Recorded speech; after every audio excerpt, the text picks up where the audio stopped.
नमस्कार, मैं पत्रकार सुसीम शास्त्री। आज हम आए हुए हैं संकिसा, जो कि तथागत बुद्ध की कर्म स्थली रही है और जहाँ पर इस समय हम खड़े हुए हैं इनफैक्ट वो बौद्ध स्तूप है। यहाँ पर तथागत बुद्ध ने कई महीनों का समय बिताया है। हम जानते हैं कि सच्चाई क्या है, यहाँ पर कब्जा किन्होंने कर रखा है। ये बौद्ध स्तूप के बारे में थोड़ा बहुत जानकारी करने का प्रयास करते हैं। अब देखिए है क्या, यहाँ पर इन्होंने एक मंदिर का रूप दे रखा है जिसमें इन्होंने अपने देवी देवता बना रखे हैं।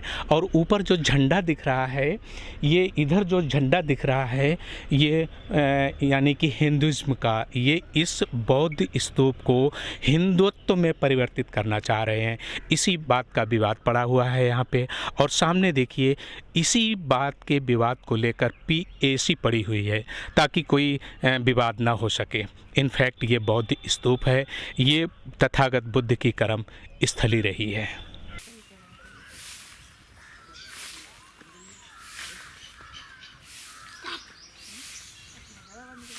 संकिसा का यह है महासमता बुद्ध विहार। वहाँ के भंते जी से हम ये जानने का प्रयास करते हैं कि संकिसा क्यों विश्व में मशहूर है। जी भंते जी, कारण बताएं कि संकिसा क्यों विश्व में मशहूर है। संकिसा बौद्धों का ये 7वां पर्यटक स्थल है।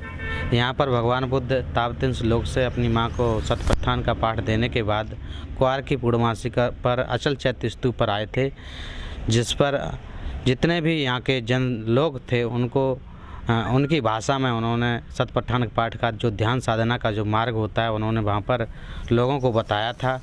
यहाँ पर उसी निमित्त से क्वार की पूर्णमासी पर यहाँ के जन समूह लोग इकट्ठे होते हैं। यहाँ पर एक महोत्सव का कार्यक्रम होता है और यहाँ पर कई देशों के, पूरे विश्व के लोग यहाँ पर बौद्ध विहारों के दर्शन करने के लिए आते हैं। भगवान बुद्ध के अचल चैत्य के स्तूप के दर्शन करने आते हैं। यहाँ सभी देशों के बुद्ध विहार बने हुए हैं।